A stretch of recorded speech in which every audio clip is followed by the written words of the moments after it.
ক্রিকেটের রঙিন দুনিয়ায় আকাশ ছোঁয়া সাফল্যের গল্প আমরা অনেকেই জানি, কিন্তু সেই সাফল্যের পেছনের গল্পটা সব সময় মসৃণ হয় না।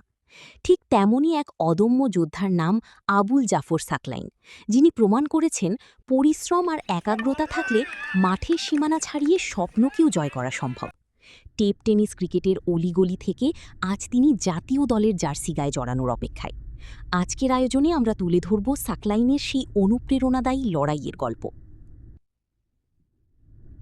সাক্ষাৎকারে সাকলাইন জানিয়েছেন যে ক্রিকেটে সাফল্যের কোনো নির্দিষ্ট বা সঠিক সময় বলে কিছু নেই। বিপিএলে দুর্দান্ত পারফরমেন্সের পরই তার সামনে জাতীয় দলের দরজা খুলে যায়। তার মতে টিপ টেনিসের অবদান, তিনি মনে করেন টিপ টেনিস থেকে উঠে আসাটাই তাকে মানসিকভাবে শক্ত করেছে এবং বলের গতি বুঝতে সাহায্য করেছে। অপেক্ষা ও বিশ্বাস, নিউজিল্যান্ডের বিপক্ষে সিরিজে ডাক পাওয়াটা ছিল তার জীবনের অন্যতম সেরা মুহূর্ত। তিনি বিশ্বাস করেন নিজের সেরাটা দিয়ে পারফর্ম করতে পারলেই সুযোগ আসবেই। অলরাউন্ডার সত্তা, বোলিংয়ে বেশি আলোচনায় থাকলেও সাকলাইন নিজেকে একজন কার্যকর অলরাউন্ডার হিসেবে প্রতিষ্ঠিত করতে চান।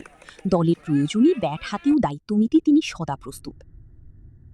স্বপ্ন, তার ব্যক্তিগত ও বড় লক্ষ্য হল বাংলাদেশের হয়ে বিশ্বকাপ জেতা এবং দেশের ক্রিকেটকে বিশ্বমঞ্চে অনন্য উচ্চতায় নিয়ে যাওয়া। সাকলাইনের এই পথচলা আমাদের শেখায় যে পথটা কঠিন হলেও অসম্ভব নয়। মাঠের লড়াইয়ে যেমন তিনি অবিচল, বাস্তব জীবনেও তিনি তরুণ ক্রিকেটারদের জন্য এক বড় অনুপ্রেরণা। আমরা আশা করি লাল সবুজের জার্সিতেই সাকলাইন তার এই সাফল্যের ধারা অব্যাহত রাখবেন এবং বিশ্বমঞ্চে বাংলাদেশের নাম উজ্জ্বল করবেন। সাকলাইনের জন্য রইল অনেক অনেক শুভকামনা। লাইক, শেয়ার ও সাবস্ক্রাইব। সাকলাইনের এই অনুপ্রেরণামূলক গল্পটি যদি আপনার ভালো লেগে থাকে তবে ভিডিওটিতে একটি লাইক দিন এবং বন্ধুদের সাথে শেয়ার করুন। ক্রিকেটের এমন আরও অজানা সব গল্প ও আপডেট পেতে আমাদের চ্যানেলটি সাবস্ক্রাইব করে পাশেই থাকুন। ধন্যবাদ।